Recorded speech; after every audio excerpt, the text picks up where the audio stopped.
দেশীয় প্রজাতির মাছ সংরক্ষণে টেকসই উন্নয়ন ব্যবস্থা গ্রহণের আহ্বান জানিয়েছেন প্রধান উপদেষ্টা ডক্টর মোহাম্মদ ইউনূস।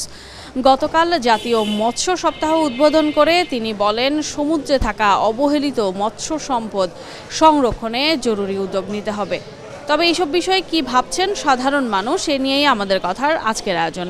দর্শক সবাইকে স্বাগত জানাচ্ছি এটিএন নিউজের নিয়মিত আয়োজন আমাদের কথার আজকের পর্বে। আপনাদের সাথে আছি আমি সাদিয়া ন্যান্সি। প্রধান উপদেষ্টার করা এমন আহ্বানকে কিভাবে দেখছেন তারা, শুনবো তাদের মতামত। তবে মূল আয়োজনে যাওয়ার আগে চলুন দেখে আসি এ বিষয়ে এটিএন নিউজের প্রচারিত একটি প্রতিবেদন।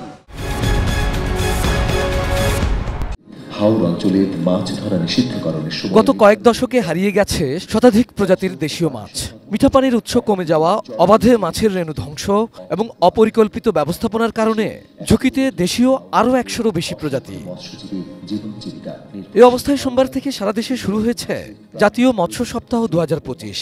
এবারের স্লোগান অভয়াশ্রম গড়ে তুলি, দেশি মাছে দেশ ভরি। রাজধানীর চীন মৈত্রী সম্মেলন কেন্দ্রে দুপুরে এই আয়োজনের উদ্বোধন করেন প্রধান উপদেষ্টা অধ্যাপক ডক্টর মোহাম্মদ ইউনূস। দেশীয় প্রজাতির মাছ হারিয়ে যাওয়া নিয়ে উদ্বেগ তার। নদী পালনের কথা বলে না, তা সে শাসন করতে চাই। আমাদের বর্জ্য তো দিচ্ছি পানির ভেতরে ঢুকিয়ে, এই বর্জ্য যে বিষ হয়ে আবার আমাদের প্রতি আসছে সেটাও আমরা গ্রাহ্য করছি। যেসব অব্যবস্থাপনার কারণে এই পরিস্থিতি, সেখানেই ব্যবস্থা নেওয়ার নির্দেশ তার। সকল ক্ষতিকর প্রভাব মোকাবেলার সমন্বিত টেকসই উত্তরণের কৌশল উদ্ভাবন করতে হবে। অবৈধ জাল এবং সরঞ্জাম প্রস্তুত ব্যবহার সহ যে কোনো ধরনের বেআইনি কর্মকাণ্ড কঠোরভাবে প্রতিহত করতে হবে। গভীর সমুদ্রের অজানা বিপুল মৎস্য সম্পদ আহরণেও উদ্যোগ নেয়ার তাগিদ দেন প্রধান উপদেষ্টা। আমাদের বঙ্গোপসাগরে সুষ্ঠু জরিপ পরিচালনা করে গভীর সমুদ্রে মাছ ধরার অঞ্চল চিহ্নিত করতে হবে। এটা শুধু বেশি মাছ ধরার বিষয় নয়, এটা একটা ইন্ডাস্ট্রি গড়ে তোলার বিষয়। পাঠ্যক্রমেও গভীর সমুদ্রে মাছ ধরার বিষয়টি অন্তর্ভুক্ত করতে হবে। প্রকৃতির প্রতি সবাই নির্মম জানিয়ে মৎস্য সম্পদ রক্ষায় আন্তরিক হওয়ার আহ্বান জানান অধ্যাপক ইউনূস। যে প্রকৃতি আমাদের কাছে এটা এনে দিল, তার প্রতি সদয় হবার কথাটা আমাদের কাছে চিন্তা করতে হবে। এটাই আমার কাছে মনে হয় সবচেয়ে গুরুত্বপূর্ণ বিষয়। কারণ আমরা এত নির্দয় হচ্ছি, অন্যান্য জিনিসের সঙ্গে মাছও বোধহয় আমাদের কপাল থেকে ছুটে যাবে। অনুষ্ঠানে মৎস্য সম্পদ রক্ষায় বিভিন্ন ক্ষেত্রে অবদানের জন্য 16 ব্যক্তি, প্রতিষ্ঠান, জেলে, খামারিকে মৎস্য পদক 2025 দেয়া হয়। আমাদের লক্ষ্য হবে প্রকৃত মৎস্যজীবী ও জেলেদের সামাজিক নিরাপত্তার কর্মসূচির আওতায় আনতে বিশেষভাবে যত্নশীল হওয়া। Abul Kalam Azad, ATN news, Dhaka. এতক্ষণ দেখছিলেন আমাদের কথার আজকের বিষয় নিয়ে এটিএন নিউজে প্রচারিত প্রতিবেদনটি। চলুন এবার চলে যাই মূল আয়োজনে, দেখে আসি এ বিষয়ে কি বলছেন সাধারণ মানুষ। আগে যেসব আমরা ছোট ছিলাম, ওই সমস্ত যে মাছ দেখছিলাম ওই সময়, সেই মাছ এখন আর অনেকটাই বলতে গেলে বিলুপ্ত। আমরা যে চাষাবাদ করি, চাষাবাদের সময় যে রাসায়নিক পদার্থ ব্যবহার করি, সার ব্যবহার করি, এতে করে মাছগুলো মনে হয় বিলুপ্তের পথে চলে গেছে। তো এই জন্য মাছ সংরক্ষণ করা আমাদেরই নয়, বরং প্রতিটা মানুষেরই কর্তব্য। সংরক্ষণ করা অত্যন্ত কঠিন। আমাদের এই যে জেলে ভাইরা যারা আছে, আমাদের ছোটোবেলা আমরা দেখছি যে ছোট মাছ যারা আছে ধরতো না, ওরা ছোট মাছগুলো নদীতে ছেড়ে দিত বা পুকুরে ছেড়ে দিত। কিন্তু এখন যেটা আছে যে একেবারে ওই ছোট পোনা ডিম সহ ধরে এনে খেয়ে ফেলে। তো এই জন্য আস্তে আস্তে দেশি মাছগুলো বিলুপ্ত হয়ে যাচ্ছে। দেশি মাছ দু একজনে আনে, এছাড়া দেশি মাছ নাই, সবই চাষের মাছ। এখানে যা দেখেন অনেক দাম। প্রধান উপদেষ্টা হোক বা অন্যান্য উচ্চপদস্থ যারা আছে তারা যাই বলুক, তারা তাদের মতো করে উপর থেকে বলে, নিচে থেকে যাদেরকে এখানে পাঠাবে যে এগুলো দেখভাল করার জন্য, তারা ঠিকমতো দেখভাল করে না। না করার কারণেই আজকে আমাদের এই অবস্থা। আসলে আমাদের তো উচিত সব নাগরিকের সচেতন থাকা, কিন্তু আসলে আমরা বলি, কিন্তু কেউ কোনো নাগরিকের সচেতন থাকে না। দেখবেন আমরা নিজেরাও ছোটো মাছ খেয়ে ফেলতেছি, আবার আরেকজনকে সচেতন করতেছি না। কিন্তু বলি, মুখে বলি, কিন্তু বাস্তবায়নে আমরাও করি না, আবার দেশের প্রধান যারা আছে তারাও করে না। আগে মাছ ছিল 10 বার খেপ দিলে 10 বারতে 8 বার 9 বার, এখন মানে খেপ দিলে দেশি মাছ কম পাওয়া যায়।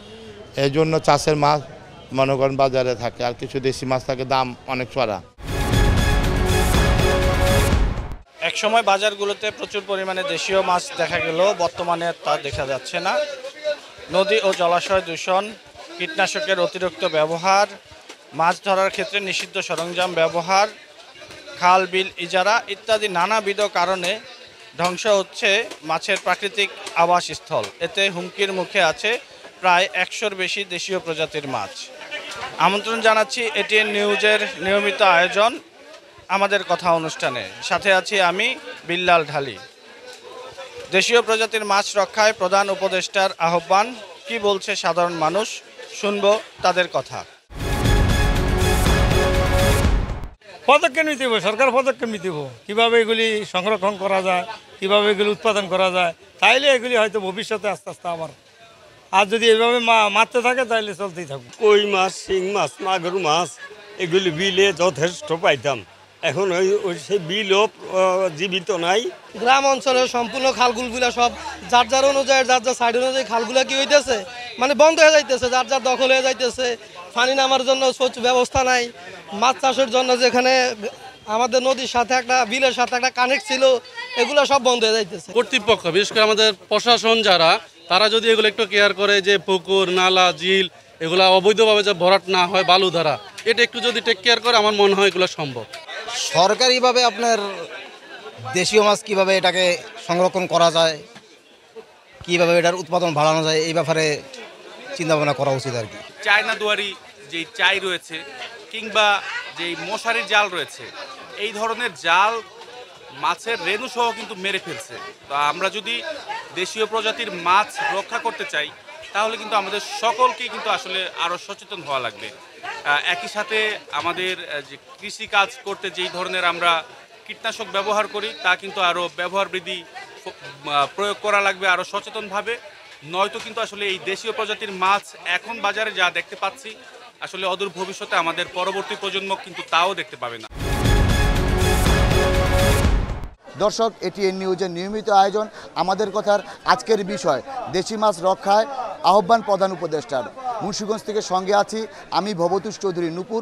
চলুন শুনে আসি এ বিষয় নিয়ে সাধারণ মানুষের কথা। আমাদের এখানে অনেকগুলো সমস্যা আছে। প্রথমত হচ্ছে বিভিন্ন কলকারখানার বর্জ্যতে এখন নদীর পানি নষ্ট হয়ে যাচ্ছে, আর নদীর পানি নষ্ট হয়ে যাওয়ার কারণে মাছের বংশ বৃদ্ধিতে সমস্যা হচ্ছে, মাছ বংশ বৃদ্ধি হচ্ছে না, ঠিক আছে। দ্বিতীয়ত কারণ হচ্ছে বিভিন্ন জাতের একদম ছোট মাছ, পোনা মাছ ধরে ফেলছে, ঠিক আছে, যেটা মানে বড় হতে দিচ্ছে না। মাছ রক্ষা করতে হলে আমাদের কয়েকটা ধাপ ফলো করতে হইব। যেরকম চানাচাই মাছের বীজ নষ্ট করে ফেলায়। দ্বিতীয়ত কারেং জাল পানি নষ্ট করে, যে কারণে মাছের বীজ নষ্ট হয়ে যায়। আগে হলো পানির সমস্যা, ঠিক আছে, পানি ঠিক হইলে মাছ ঠিক হইব। জাহাজ বানাইতেছে, শিপ বানাইতেছে, রঙের একটা পর্যাপ্ত আছে তোমার, ওইটার থেকে মনে হয় অনেক পানি নষ্ট হয়ে যায়, এই জন্য মাছের ফলন নাই। বর্তমান আমাদের দেশে মাছের এটা কম, নদীতে পচা পানি, এখন ডাইনের পানি ছাড়ে, এখন নদীতে খাল বিল ময়লা হয়েছে, তার জন্য এখন সরকার যদি এটা কেয়ার নেয় তো এটাও হয়।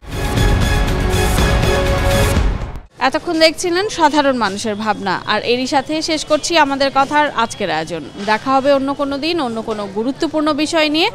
সাধারণ মানুষের মতামত তুলে ধরার চেষ্টা করব আপনাদের সামনে। সে পর্যন্ত এতক্ষণ যারা সঙ্গে ছিলেন তাদের সবাইকে ধন্যবাদ জানিয়ে আজকের মতো আপনাদের কাছ থেকে বিদায় চেয়ে নিচ্ছি আমি সাদিয়া ন্যান্সি। সবাই ভালো থাকুন, সুস্থ থাকুন, চোখ রাখুন এটিএন নিউজের পর্দায়।